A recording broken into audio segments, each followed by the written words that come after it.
Escândalos sobre escândalos. Dois filhos de Ailton José Alves.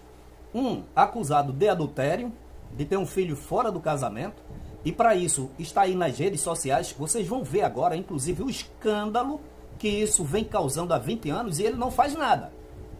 O outro filho está aí no depoimento de Emanuel Alexandre. Vocês vão ver na justiça, dizendo que ele desviou dinheiro, embolsou 135 mil reais em 2002. Se você corrigir esse dinheiro, dá uma soma incrível. Então, dois filhos, um acusado de adultério, de ter um filho fora do casamento, o outro acusado de desviar dinheiro da igreja, não tem a menor chamada, a menor habilidade, a menor capacidade, a mínima para ser, pelo menos, diácono da igreja. Ele consagra esses meninos a pastor, porque faz tempo que ele consagrou, e manda para a obra aí, para onde quer que vá, para os Estados Unidos, bota na frente de obra, ninguém faz nada. Agora, qualquer outro obreiro, por mínimo que se faça, pelo menos desobedecer a ele, como é o caso do Natanael Balé, e vocês vão ver aqui, ele cumpre o que ele diz, ele pisa no pescoço e separa a cabeça do tronco. Isso é assédio moral, isso é constrangimento, isso é crime previsto em lei.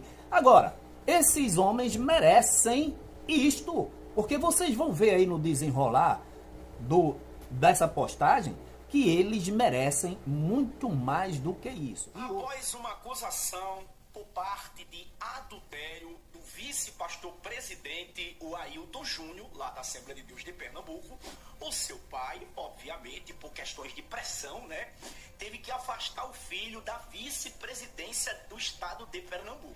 Caso envolvendo o filho do pastor Ailton. Ailton Júnior, ele foi retirado do cargo de vice-presidente após graves acusações e hoje comanda a igreja em Caruaru, no Pernambuco. Mas, como ele sabe demais, aí, lógico, tem que ter aquele cala-boca, né, galera? Então aí, esse pastor aqui que eu estou colocando na tela, que é o Ailton Júnior, que é o filho do pastor presidente do estado de Pernambuco, assumiu a Assembleia de Deus ali no município de Caruaru, que é um dos grandes municípios ali do estado de Pernambuco. É aquele velho consolo, né? É aquela velha história. Você que é membro, peca pra tu ver, comete um simples adultério, um pecado mais simples que tu tiver. Se tu for obreiro, meu querido, no mínimo, a depender do grau daquilo que você cometeu, você é expulso.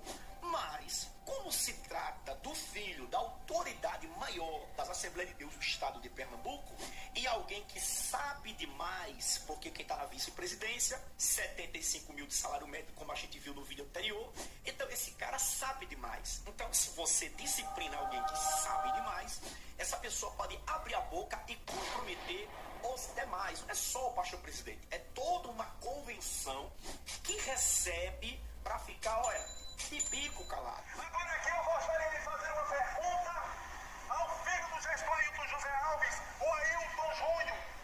Há 20 anos é circulada essa notícia dentro dos bastidores e a igreja sabe. E eu gostaria de perguntar a você, senhor gestor Ailton Júnior, o senhor pode vir a público e se explicar. A pergunta é esta: é verdade que o senhor Ailton Júnior tem um filho fora do casamento? Olha aí. Fruto de um adultério? Olha aí. Quando você mesmo não perdoa muitos dos irmãos? Olha aí. Então venha a público e diga que não é verdade. Eu não sei. Porque se for verdade, você não vai negar um filho fruto de adultério.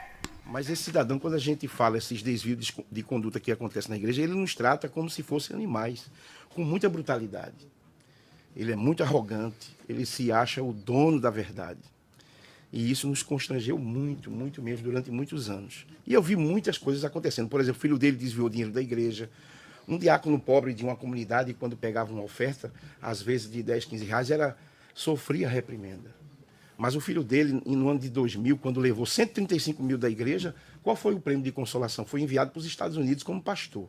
Quer dizer, ele como pastor dessa igreja é um homem que age de forma equivocada. Ele não age com prudência, com justiça. Ele só tem justiça com os pobres. Então ele acabou com o abrigo, um abrigo de muitos anos que acolhia as idosas, justamente por causa daqueles desvios. ele enviou o filho para os Estados Unidos, ele trata os obreiros, principalmente do interior do Alto Sertão, com muita assim, humilhação. A família dele toda empregada, não é, da igreja, ele dá um tratamento especial à família. E tudo isso que acontece dentro da igreja é a causa da revolta de muitos membros da igreja. Eu mesmo estou até constrangido de estar aqui, mas eu vim como testemunha porque tudo isso eu vi. Eu vou mostrar aqui que essa gestão comete crime de assédio moral, comete crime de constrangimento e ninguém faz nada, ninguém se solidariza. O Natanael Balé, eu liguei para um obreiro de Camaragibe e o obreiro disse: olha, Josué, o Natanael Balé está visivelmente perturbado. Está numa situação, no ostracismo, está calado. Isso é constrangimento. Por quê, irmãos? Eu vou mostrar aqui a vocês, para que vocês vejam, porque simplesmente ele recebeu a oportunidade e falou 2, 3 minutos em outra denominação que não foi a Assembleia de Deus. Até de mangas de camisa ele estava. E aí o gestor presidente, cumprindo o que ele promete com esses obreiros, pisou no pescoço e separou a cabeça do tronco. Vejam aí a razão porque ele está desaparecido e ninguém faz nada. Eu estou correndo o risco de vir aqui, vocês sabem, eu congreguei outro ministério.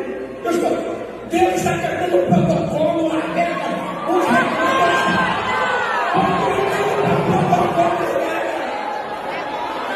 Mas também acontece o seguinte: esses obreiros merecem o que têm. Porque veja aí o que é que ele diz: as mãos de Deus estão sobre as mãos do pastor para cuidar de mim. Natanael, você merece o que está passando.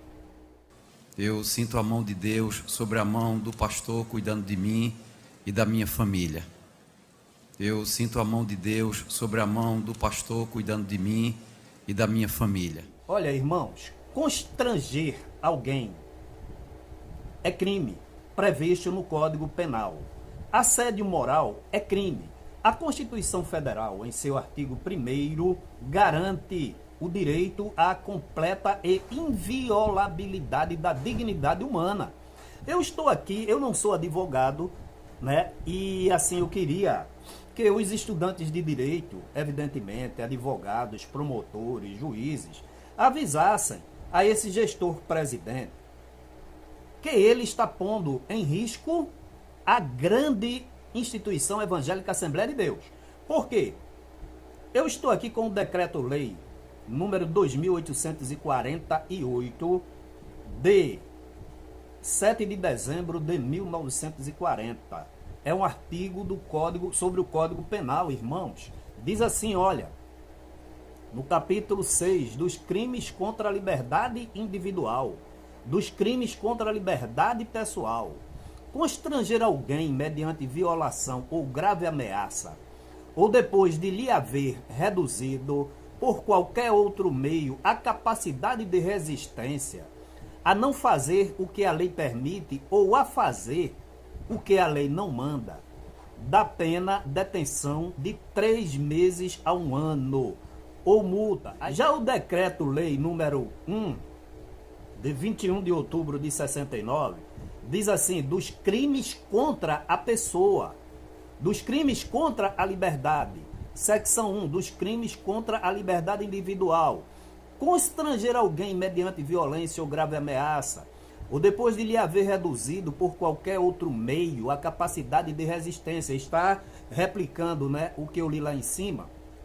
A não fazer o que a lei permite, ou a fazer, ou a tolerar que se faça, aqui aumentou, ou a tolerar que se faça o que ela não manda. Pena detenção de 1 ano. Se o fato não constituir crime mais grave. Olha só, aí tem aqui aumento de pena. Mas ainda a lei mais atual, número 10.406, de 10 de janeiro de 2002, diz o seguinte, artigo 186. Aquele que por ação ou omissão voluntária, negligência ou imprudência, violar direito e causar dano a outrem, ainda que exclusivamente moral, comete ato ilícito. Artigo 187. Também comete ato ilícito o titular de um direito que, ao exercê-lo, excede manifestamente os limites impostos pelo seu fim econômico ou social, no caso da igreja, pela boa-fé ou pelos bons costumes. Irmãos, então está aí.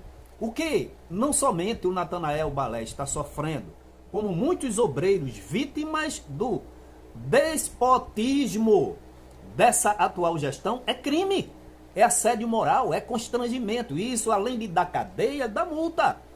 Então, o que me admira são esses pastores auxiliares, muitos formados em direito, como é o caso do próprio Ailton Júnior, como é o caso do Samuel Oliveira, como é o caso daquele que disse que recebia dízimo aí do Pai de Santo, de Umbanda e do Candomblé, que também é o Heraldo Almena, é formado em direito, o Luiz Mário, mas me parece que é só para ostentar o anel, para impressionar as pessoas, porque esses homens não formam um conselho tanto para se moldar ao estatuto, como para moldar esse que desobedece a palavra de Deus, a Constituição Federal, o Código Penal e muitos outros artigos, irmãos.